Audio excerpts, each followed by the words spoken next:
4-5 জন দৌড়তে যখন আসে তখন আমাদের ইয়ে করলাম যে কে আসতেছে, তো তারা 4-5 জন ঢুকতে দিয়েছে হাতে এই রড, তারপরে হইলো গিয়ে ওই যে দা, তারপরে ফাইভ এরকম কিছু নিয়ে যখন ঢুকছে তখন তারা আমরা একটু ইয়ে করে যে ধাক্কা ধুকে দিয়ে 2-3 জনে হুজুরে সেফ দিয়ে আমরা একটু তাদেরকে পাঠিয়ে দিলাম।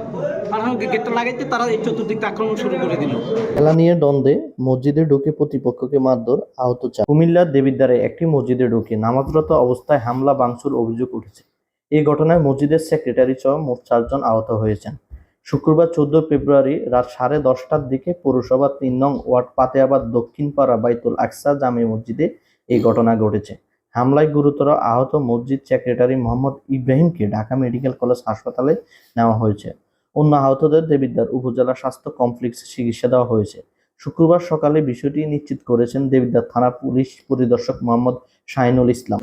হাতে এই রড, তারপরে হইলো গিয়ে ওই যে দা, তারপরে ফাইভ এরকম কিছু নিয়ে যখন ঢুকছে তখন তারা আমরা একটু ইয়ে করে যে ধাক্কা ধুকে দিয়ে 2-3 জনে হুজুরে সেফ দিয়ে আমরা একটু তাদেরকে পাঠিয়ে দিলাম। পাঠানো গেটটা লাগাইতে তারা এই চতুর্দিকে আক্রমণ শুরু করে দিল।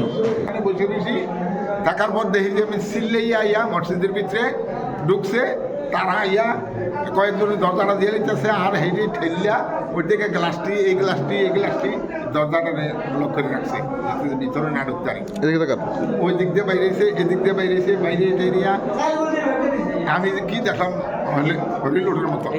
আমরা মসজিদে আসতেছি, তো আমাদের একজন সিনিয়র ভাই ছিল, উনি সহ আমরা আসতেছি। তো উনি সহ থাকা অবস্থায় উনি ওদেরকে পাড়াই দিতেছে। পাড়াই দেওয়ার পরে আমরা আইসা পড়তেছি।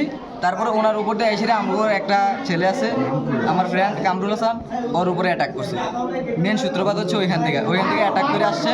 তারপরে এরপরে হেরে নিয়ে এসে হসপিটাল নিয়ে গেছে অলরেডি। তো তারপরে এখান থেকে আমরা আইসা পড়ছি, আইসা পড়ে মসজিদে বসছি। তারপরে মসজিদে এসে তো দেখলেনি আপনারা।